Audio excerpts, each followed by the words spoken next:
He saw one horse first, then he saw the line of them stretching down the trail. The gray was standing wrong. That's what stopped me.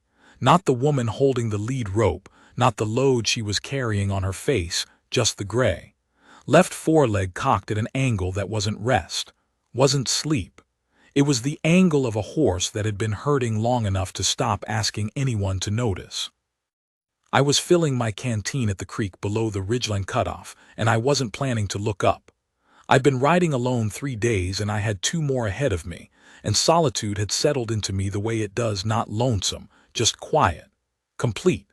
I had business in Cutter's Flat, a man named Devereaux who owed me money on a bay roan I'd sold him in the spring. I was not looking for complications. But the gray was standing wrong, and my eyes went to it the way they always do, before my mind, before any decision. 40 years of looking at horses will do that. You stop seeing them as animals. You start reading them like sentences. And this one was a sentence with something missing from the middle. I looked up then. There were 9 of them. The gray in front, then a paint, 2 bays side by side, a sorrel with a star, a blue roan that was fighting the lead, 2 more bays behind that, and at the tail a buckskin so fine it almost hurt to see it tied up at the end of a string. 9 horses on a single rope line, and the woman holding the forward lead was standing at the creek's edge like she was trying to decide whether she had strength enough left to take another step. She was maybe 40. Maybe less trail will age a face. She had brown hair gone partly gray at the temples, pulled back tight, and her hands on the rope were red and rope burned. She was wearing a man's coat, too large for her, with the sleeves rolled twice. Her boots were good ones, which meant she'd had good ones at some point, but they were cracked along the heel now, both of them, and she had a blister working on her left foot by the way she was shifting her weight. She didn't look up when I came near. She was watching the gray. I said, "That foreleg's been bothering him a while." She looked up then. There was no surprise in her, which I've always found tells you something about a person. Surprise is usually about yourself, what you expected, what you planned for. People with no surprise left have burned through all of it somewhere behind them. "I know," she said. 3 days. He goes lame by afternoon." "Where are you headed?" "Cutter's Flat, the auction yards." Same as me. Something in my chest turned over quietly, like a coin settling to the bottom of a pocket. "Alone?" She looked at me the way women look at men when they're asking whether the question is concern or accusation. I waited and let her look. Finally she said, "My husband died in April. These were his horses. The auction's the 14th. If I don't make the 14th, I lose the entry and I lose the yard's fee, which I've already paid, and I go home with 9 horses I can't feed through winter." She said it plain, not asking for anything, just answering the question. I crouched down next to the gray and ran my hand down the leg. He flinched at the cannon bone. Soft tissue, not bone, that was something. I pressed with 2 fingers and he pulled back but didn't kick, which told me his manners were still in him even through the pain. "You've been resting him." "As much as I can afford to." "How far out of Cutter's Flat are you?" 4 days, maybe 5 the way he's going." The auction was in 6 days. She had a margin but not much, and not if anything else went wrong, and things go wrong on a trail drive. That's not pessimism. That's arithmetic. I stood up. I didn't think about it much. I've been told that's a failing of mine, that I do things without deliberating, and maybe that's true. But deliberating takes a kind of distance from the situation, and I've never had much of that. The gray was hurting. The line was barely managed, and the woman at the front of it was holding on with both hands and no margin, and none of the slack that a person needs to stay level when the next thing goes wrong. "My name's Cord," I said. "Cordell Hatch. I'm going to Cutter's Flat too. I can ride with you the rest of the way." She looked at me a long time. "I'm not paying a hand," she said. "I don't have it." "I know. I didn't say anything about pay." She looked at the gray, then back at me. "Why?" It was a fair question. I thought about the honest answer. which was that I'd been looking at horses most of my life, and I couldn't walk away from one standing wrong, and that sometimes a thing is simply in front of you, and you either step toward it or you don't, and I'd always been the kind of man who stepped toward it. But that was more words than I generally spend. "Because you need a second hand," I said, "and I've got the time." Her name was Clara Marsh. Her husband had been Warren Marsh, who I'd heard of but not met, a solid horseman out of the Eastern Range, known for the quality of his string, which was apparent looking at what she was moving. These were good animals. The buckskin at the back would draw real money if she got it there. We made camp that evening on a shelf of ground above a dry wash, and I built a fire while she saw to the horses, and I noticed she did it methodically, each horse in sequence, checking feet and checking eyes, and running her hands along withers and flanks the way her husband must have taught her or she'd learned watching him. She knew horses. She wasn't a woman who'd married one and been handed a string she didn't understand. She understood them.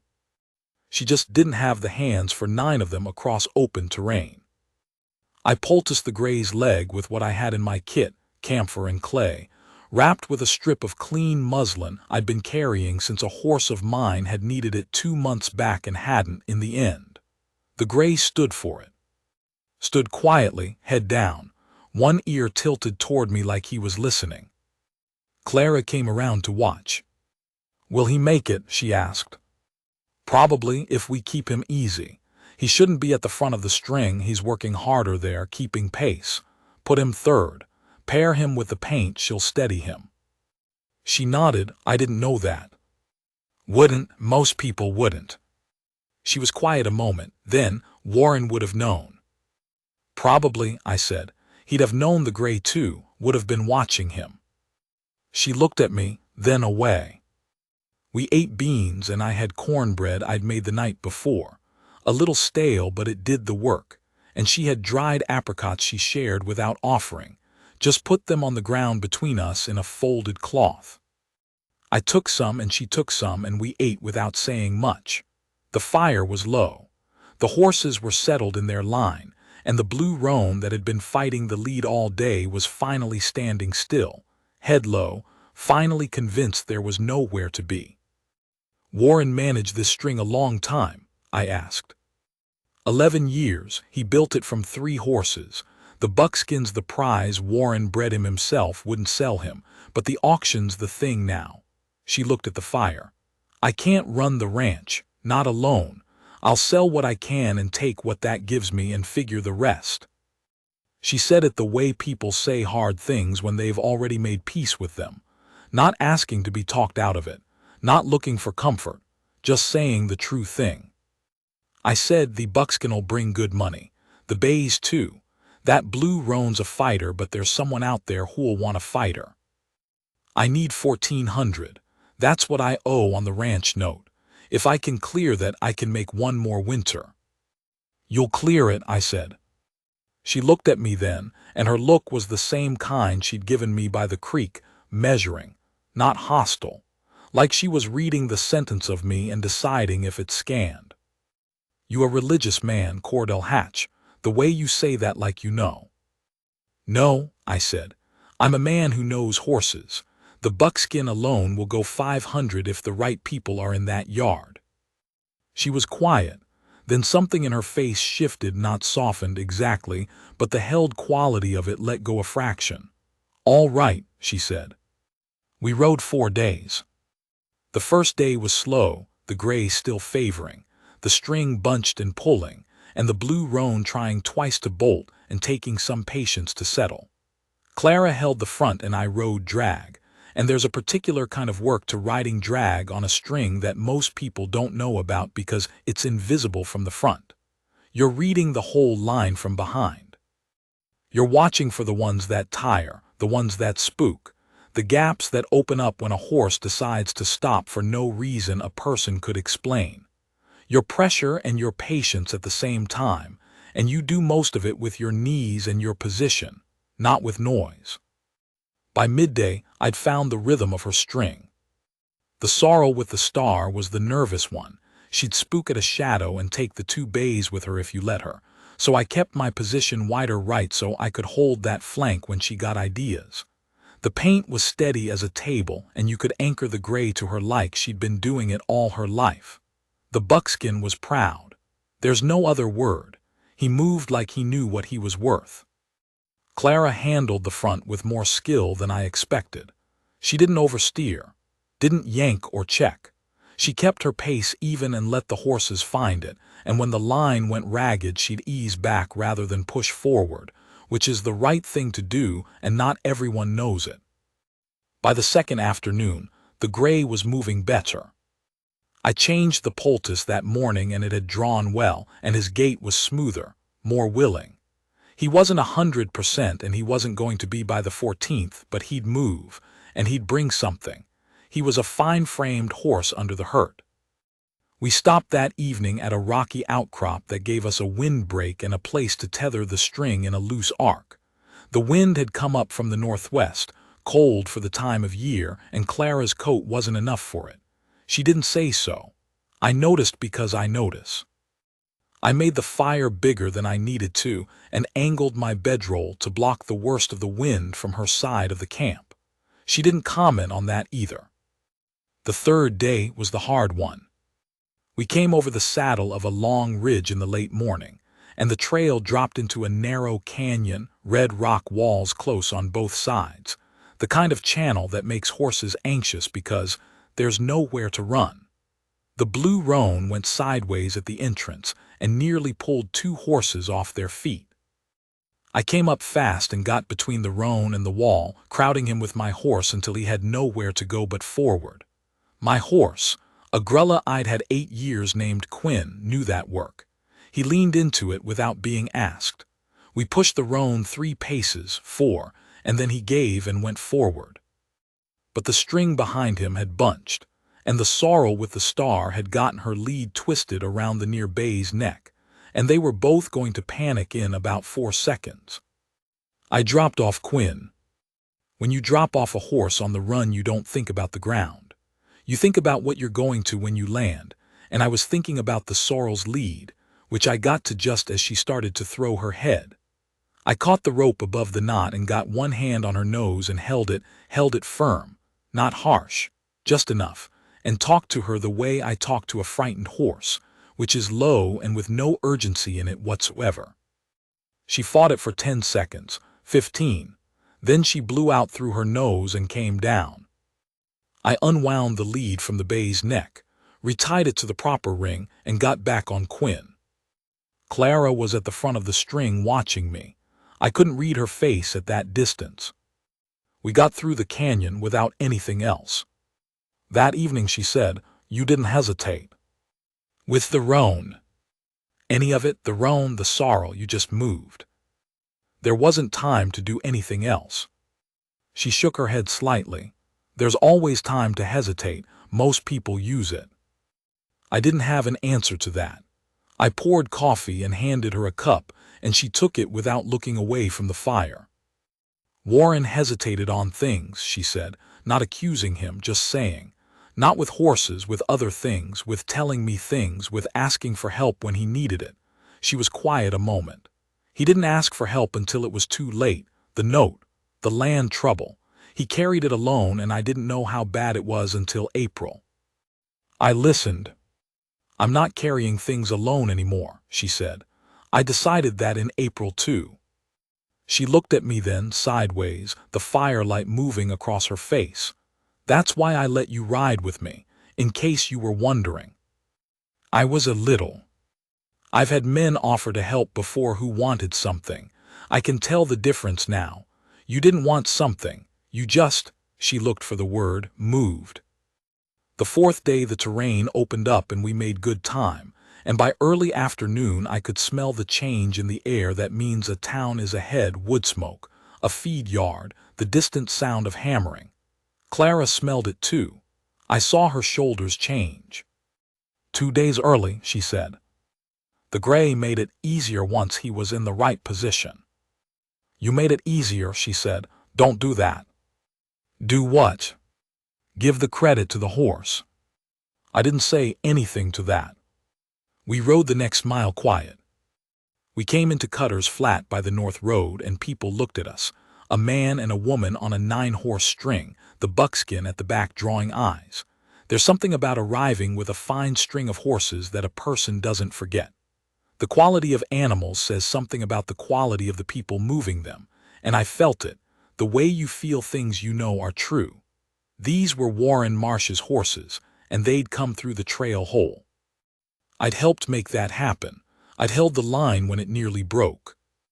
The auction yards were just off the main street, a low-fenced series of paddocks with a scale house and a rail where you registered your animals.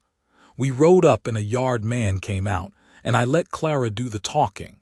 It was her string. Her business. I stood with the horses while she registered. She came back with a slip of paper and a date, the 14th, 10 in the morning. First position, she said. The yard man said the buckskin's already drawing attention. Word gets around. It will, I said, that horse. She looked at the buckskin. He was standing the way he always stood, like he knew. Warren would have liked this, she said, seeing him get looked at. He should be proud, I said, of the horse, of you. She looked at me, not the measuring look this time, something else. I'm going to clear that note, she said. I know that now. I know it too. She was quiet a long moment, standing beside her husband's horses in the auction yard of Cutter's Flat, 2 days before the auction that would either save or sink her, and something in her had changed from the woman I'd met at the creek, still the same woman, same straight-backed, clear-eyed, rope-burned woman, but the held quality in her was different now. Not broken open, just settled, like she'd been carrying something a long way and had finally put it down in a place where it could rest. She turned and looked at me, and she didn't say anything for a moment, and I waited. Cordell. Clara. I want to tell you something, and I need you not to make it small. All right. She stepped toward me, not close, maybe a foot, and she put her hand on my arm, just above the elbow where the coat was, her hand on the wool of it and her eyes on mine. You are the reason this string made it here, she said. Not the only reason I'd have found something, I'd have figured it, but you are the reason it made it here whole and in time and without something breaking that couldn't be fixed. You are the reason. She held my eyes. I want you to know I know that I see what you did, all of it. The Gray's leg, the canyon, the roan. 2 days with me, sleeping across a fire from a woman you didn't know. I tried to think of something to say that wasn't small and wasn't too large either. I'm glad I stopped at that creek, I said. So am I. Her hand was still on my arm. So am I. She didn't move it for a moment, neither did I. I thought about saying something about the auction, about whether I'd see her before the 14th, about Devereaux and my business with him, and whether it would keep me in Cutter's Flat 2 days. I thought about a lot of things, but mostly I was aware of her hand on my arm and the fact that she'd meant every word she'd said, and a woman who means every word she says is a rare enough thing that you don't want to talk over it. After a while she dropped her hand. Will you be in town for the auction? She asked. I will, I said. Devereaux can wait. She nodded, one short nod like that was settled. We saw the horses into their paddocks, the Gray in with the paint like I'd had him these 4 days, the buckskin in the far pen where people could see him clearly from the road. The yard man put a hand on the rail and watched him for a while without saying anything. Men do that with a fine horse. They run out of words. I found a room at the boarding house on the south end of town, and I sat on the edge of the bed for a while and didn't think about much. The next 2 days I didn't see Clara except in the evening, when she'd come to the auction yard to check the horses, and I'd find reason to come by at the same hour. We didn't plan it. We just both came at 6, and the second time she said, "You come every evening." And I said, "Appears so," and she said, "Good," and that was that. I dealt with Devereaux. He had the money and paid it, which surprised me. I'd been ready for an argument, and when I walked out of his office, I stood in the street for a minute in the afternoon light and felt a kind of clearness that I didn't entirely understand. like something that had been on the edge of my mind had moved back. The 14th came cold and clear. The yard was filling by 8. Men in their good coats, a few with wives, a buyer from back east in a black hat who I pegged for a breeding operation by the way he watched the animals, not assessing price, assessing bloodline. He was going to want the buckskin. I could see it in the way he'd stopped at that paddock and not moved for a while. Clara arrived at 9:30 in a different coat, a dark one that fit her. She'd done something with her hair. She looked like herself but rested, which is the only thing rest ever does for a person, returns them to themselves. She stood beside me at the rail and looked at the yard filling up. "How much noise is going to happen in there?" she asked. "Some. The bidding'll go fast once they get the good ones in." "Should I be worried?" "No, that buyer in the black hat is going to take the buckskin past where you need him to go. Let it run." She looked at the man in the black hat. Him. Breeding, see how he looked at the cannon bones. Not the coat, not the head, the structure. He's buying for what that horse's foals will do, not what the horse will do. She was quiet a moment. Warren would have known that. "Now you do too." She laughed, quietly, just a short thing but real. I hadn't heard her laugh before. It changed her face in a way I kept with me. The gray went early and did better than I expected. A rancher out of the north bought him for a working price that was fair and clean. Both bays went in a pair and brought good money. The sorrel with the star brought more than she should have, which means somebody wanted her particularly and didn't care that she was nervous. The blue roan went to a young man in the third row who looked like he deserved a horse that would fight him and give him everything he had. Good match. Then the buckskin. He came into the ring and the yard went a little quiet, the way it does. Even people who weren't paying attention paid attention. He moved like he was performing something, every step clean and sure, and the yard man leading him looked pleased about the task. The buyer in the black hat went to 420 in the first minute.